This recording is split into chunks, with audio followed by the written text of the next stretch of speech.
The start of a new year is a good time to get a handle on your finances and make plans for the future. With that in mind, we've got some questions and answers with Scott McElmurry from the Bank of Little Rock. Scott, welcome. Thank you. So let's go ahead. Let's go ahead and jump right into it. Sure.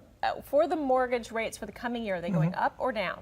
We feel like they're going to probably trend up a little bit. We're currently around the high threes, low fours, probably about a 3/4 increase throughout the year.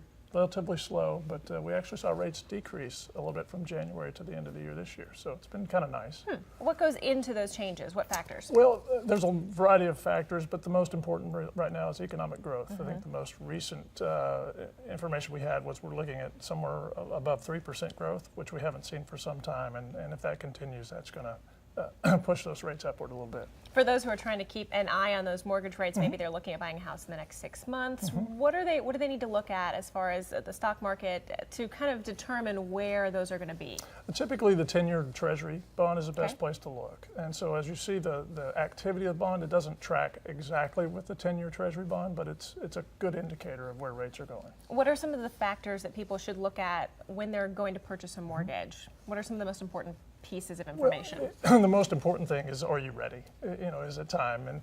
And so when you're looking at that, obviously you're looking at all the different things: budget, down payment, whether you have the ability to or want to handle the maintenance side of owning a house. So one of the things that's important that we're seeing is the rental rates are increasing and have been increasing for some time. So it's probably a good idea for someone to look into it if they are renting, because it's starting to get to a point where you're going to be getting a lot more for your money in a house than you are for what you're paying in rent.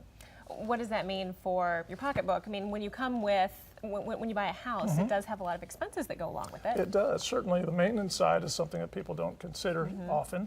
If you have to mow a lawn, you might have to buy a lawnmower, the washing machine, those kind of things that come with an apartment.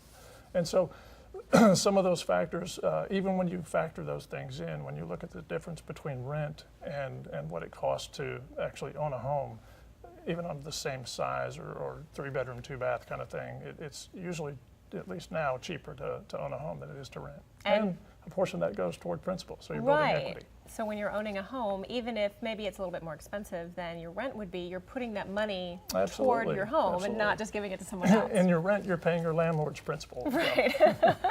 That's not a good way to do it. So how do we head off an increase if it looks like there's going to be an increase in mortgage rates? Well, one of the things that's really important is if you have an adjustable rate mortgage right now, you've been really feeling the good effects of these lower interest rates. Well, that may change. And so it's probably a good idea for someone with an adjustable rate mortgage to consider at least looking into refinancing and fixing that rate in while they're still low. Let's talk about those different types of mortgages.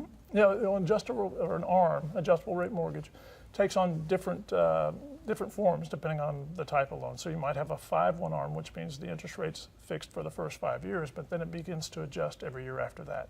7 years, similar, 7 years fixed, adjusts every year after that. So the longer the fixed term, the less risk you may have. But if you plan on being in the house after your adjustment period, it's probably a good idea to look into fixing that rate in. So a lot of people, when they're going to buy a house, they should look at how long they expect to be in that house? Absolutely. And really right now, with the difference between adjustable rate and fixed rate, the better alternative is to go fixed rate. And you'll have no worries in the future about whether your payment's going to change, and so you don't have to make the determination of when I'm going to move. Right, especially people who, they just don't know how long they're going to be in the house. Yeah, and if you don't know, it's always safe to go with a fixed rate mortgage. Very good. Well, if you still have questions, where can we contact you? I'm at Bank of Little Rock Mortgage down on Cantrell Road, 501-219-9100. All right, and you can see the website there on your screen. Thanks so much for being with us. Sure, thanks for having me, Erin.